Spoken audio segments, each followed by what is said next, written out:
Hi guys, this is Eugene and Andrea. Again, we are back with Yes. another episode of What's Black Love Got to Do with It. Yes. Make sure you visit our website at webuildlegacy.com to download your free resource, What's Black Love Got to Do with It. Yes. We have laid the foundation of our own historical context, which I think is absolutely lovely, even though I went off on a few tangents. Um, but let me tell you something. Um, it's time to make some decisions now. And we're asking, why does any of it matter? Why does it matter? Because that's the question that people say whenever they're presented with um, cognitive justice to replace the cognitive dissonance. And if you didn't see what cognitive justice was, go back and read the introduction. Whenever people are faced with these other facts and these other narratives and more than one story, then people are like, so why does it matter? It's not a big deal. Why does it matter anyway? And we just want to make sure that we understand it does matter. It matters. It absolutely matters. Okay. So um, let's see. All right. Why does it matter? Why does it matter? All of this information is important because every other culture, ethnicity, and race of people that makes up the U.S. landscape looks back to the land of their people to establish cultural context. Those of Asian descent are not criticized for valuing their cultures or for honoring their ancestors. Western Europeans reach back to the accomplishments of the Greeks and the Romans as a foundation upon which they can build. African people, though dispersed around the world, should do the same. When thinking about marriage and committed romantic partnerships, consider these thoughts. Just as African peoples have different names for God, the Most High, the Divine, based on their language, with different explanations for the helpers, angels, ancestors, orishas, etc., they also have unique marriage practices. Marriage means different things in different cultures. In some countries in Africa, the traditional commitment before the family and community still carries more weight than the white wedding, as it is often called. Who gets to decide what customs carry the most weight in your relationship? Ultimately, you do. While in the US, there is often a hierarchy and arguments about whether a married woman should drop her family name, there are places, even in the diaspora in Latin America, where it is customary to carry both family names or emphasize the matriarchal lineage. Many practices are more about cultural traditions than they are about the evidence of a commitment to live in partnership with another person in a certain way. If you don't like the mold, if you don't fit the mold, you can either seek to further assimilate like a square peg in a circle hole, or you can accept that you really do not fit that mold and you can do something different. You can serve yourself and your family best if you prioritize making, maintaining, and maximizing the connection in your romantic partnership. One of the greatest challenges to African American couples in the US in recent years has been the continued attempt to adopt practices and patterns from the majority culture that do not serve us. They really don't. It is double-mindedness that creates cognitive dissonance and, for some, mental instability. When we do not understand the different facets of our relationships, we can experience cognitive dissonance. Cognitive dissonance occurs whenever there is a contradiction between someone's knowledge, opinion, and belief about something and the reality of the person's life, behaviors, and environment. Simply put, it is the internal discord that is birthed when a person believes one thing but seeks to do another thing. This often happens in romantic partnerships. When one or both of the partners have individual beliefs that do not line up with their behaviors. For some, The internal discord may cause partners to try harder to fit themselves or their partners into expected roles. However, this dissonance can also provoke individuals to seek new ways to relieve the tension and disharmony in their relationships. After hundreds of years of romantic unions not being acknowledged in the same way that white men and white women's relationships were acknowledged in the US, we should be intentional about how we decide to partner with others so that our relationships work toward our highest good.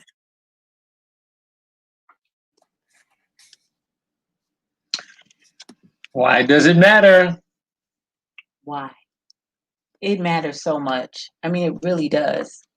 We have to be intentional. Intentionality is a huge, huge thing. And we can listen to all the information that's given and act as if it's not a big deal and just be like, oh, well, whatever. Why are you stirring the waters? Why are you doing whatever? You're just causing confusion. You're just whatever. No, I'm not causing confusion. I'm trying to help alleviate some confusion, because what I'm saying is your cognitive dissonance, your angst, your all of the contemplation, your dread to get up and go do certain things, all of those things, many of them are based in thinking and believing one thing, but seeking to act out another thing. We're blaming other people for other situations because we don't have the peace and we're not experiencing life that a life that would actually work for us. And we're experiencing life working against us because we're not taking the responsibility we need to realize that the square peg that we're trying to fit in is just not us. And we need to stop blaming other people and take a look on the inside. Take responsibility. Take the courage to be different. It be okay. Be okay. This is what I can tell you.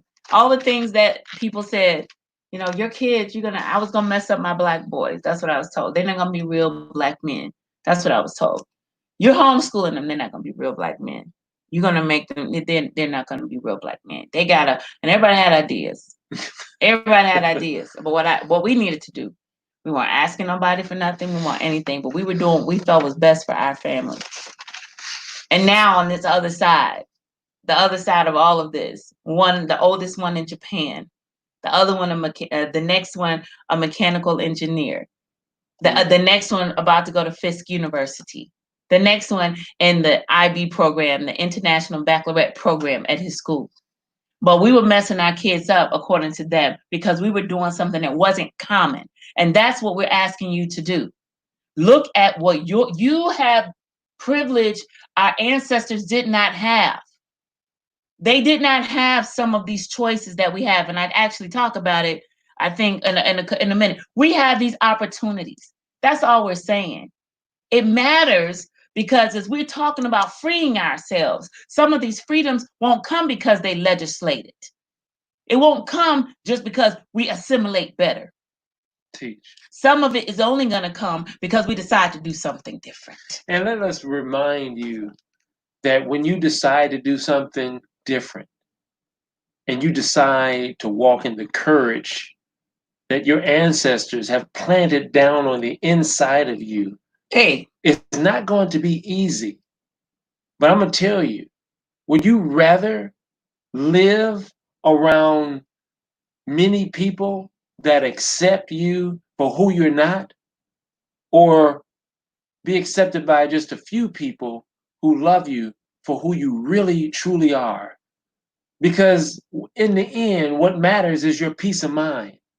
And your peace of mind is so important because from that peace, you begin to develop offspring and legacy and begin to push forward ideas that will promote not only healing, but actually a sustainable venue for you and your offsprings and the generations to follow. But it takes courage and it takes going against the grain. It takes accepting the fact that the way you have been trying to process life out for yourself and for your family and the people around you, it just doesn't fit in the same narrative as what your family did before you or what people in another organization have been encouraging for you, you know it's not right. You know it doesn't fit in some way. So that's why we say take time out to take inventory, to take courage and step back and look. Here it is right here. And I just love the way Dr. Doolittle puts it. I don't want to take up too much time, but she says, after hundreds of years of romantic unions not being acknowledged in the same way that white men and women's relationships were acknowledged in the United States, we should be intentional about how we decide to partner with others so that our relationships work toward our highest goods, our highest good. Dr. Doolittle did a content analysis of about 4 or 5 major African American marital relationship education curriculum.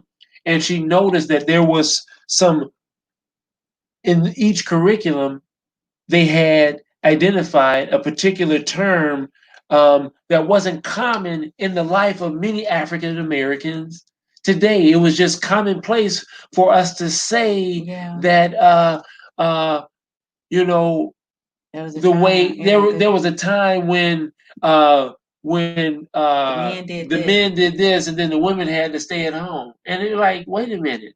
Now, that didn't happen in my family. Why am I going to co-sign on that? I didn't know but 2 women in my whole life who stayed home that were Black women. And I was like, why are we telling this to people? You know, that doesn't mean that there were no Black women who were able to do it, but that is not our narrative. That is not the narrative. You know, I want to just take a minute. You were talking and something came to my spirit and I didn't want to interrupt you. Yes. So I'm going to try to get it back. But yes. I just really want to speak this over you. You know, you were talking about, you were saying, why be accepted in a place by many people, but not feel comfortable in yourself, versus, you know, really taking time to do the inventory in yourself and finding, as I would say, you know, just allowing those people to come around you that are supposed to be in your circle. What came to me while you were talking, and I just want to declare it over you all, when you decide, you know, when you're looking, and we're talking about what our ancestors were not able to do. I love that people, when people say, you know, we are our ancestors' wildest dreams, we really are. And what came to my spirit that I want to declare over you is that when you decide that you are ready to do that work, to take that privilege that was not afforded to our ancestors, and begin to walk in those freedoms like they had before they were trafficked over here. When you begin to do that, they will rally with you. I felt that in my spirit, and I wanted to say that. Okay? You won't be doing it alone. It might feel lonely sometimes. You won't be doing it alone. You won't be by yourself. When you decide to listen to your spirit, one of the biggest challenges is, I'm gonna get you. One of the biggest challenges that we can face sometimes. I'm the amen corner. Oh my God. One of the biggest challenges that we face sometimes is that we are we're just afraid. We're afraid to do something that would make us look or think or whatever different. But then we go listen to a motivational speaker that says, dude, be there to be different. Wow. And we just don't relate that to our personal relationships. We don't relate that to all the things that we could. And I just want to encourage you, just know this, you won't be alone. Yes. This transformation that we are sensing is happening amongst Black people, it's going to require something different from us. I say this all the time. You know, I mentioned before in a different video, you know, looking at my DNA test and just spread out, just from all over parts of Africa, just Africa. I claim the whole continent. I just claim the whole continent. With that, I claim all of that DNA that comes from this part and that part. I claim the ones that did agriculture. I claim the hunters. I claim the artisans. I claim the singers and the dancers. I claim the scientists. I claim the architects. I claim everything. And I believe that when I say when I activate the DNA, when I acknowledge that flows through me, Teach, talk about it. That I am not doing this on my own anymore. And no, this is not putting anything down. Here, and I mean exactly what I'm saying. Our spirituality, you have yours your way, whatever that is for you. Understand that it's not you traveling it by yourself. For me, what I identify with, my mother, who's been an ancestor since 3 months before I married 26 years ago. I spent most years, he acknowledged her. He would say things. He would let me know, your mom's, that. I didn't have a place for it because my Christianity didn't allow room for that. To be asking for the body as he present with the Lord. I didn't have a place to acknowledge my mother, and I did not for almost 20 years. I would just get angry when he would say, your mom, she just wants me to, I would get so angry because he knew my mom before she passed. And I made a space for her. And when I made a space for her, she began to help me. Now you take that and do with it what you want to. You don't have to acknowledge your ancestors, but guess what? I'm acknowledging mine. And when I acknowledge them, they help me. That's why it matters. Guys, what we want to do is we want to share with you that Andrea and I, Dr. Mason and I, have very much helpful resources for you. So please visit our website at webuildlegacy.com. Not only to download this free amazing resource, What's Black Love Got to Do with It? We will walk with you to assist you. Sometimes it takes friends, it takes encouragers, people who believe in you. Guess what? We believe in you. And as you begin to go inside to look for those ancestral calls that draw deep in from your inner being, we will walk into with process with you until you get to that place where you're actually doing it on your own. So please visit webuildlegacy.com and find out ways that you can partner with us. We have a lot of material there that are free, and a lot of material that you will make investments that you will not regret the investment. Help you look at things in a whole different way. Exactly. We've done it.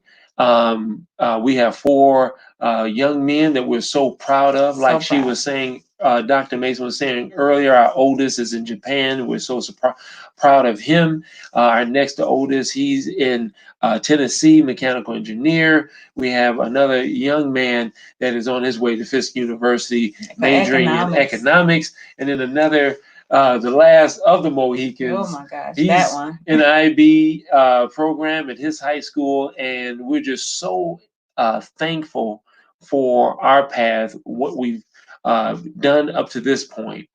We've had so many different influences from the church, our family, our friends, our jobs, African culture, and we're taking all these experiences to be thankful, to place us on the path of where we need to be at this present moment. And we believe that it's our job to be in this present moment to assist you to build legacy from a paradigm that will meet your highest good in all of your relationships, in business, in your workplace, in your recreation, so that you can have that peace of mind to co-create an environment that's going to be helpful for your generation that's here now and for the next. So, okay, we are almost at the end of this. We can't wait to hear from you. So make sure you comment and you like and you subscribe and all those things. Let us know your thoughts, okay? Share with a friend. Share with a friend. Absolutely. Let somebody else know so they can get in on this good stuff.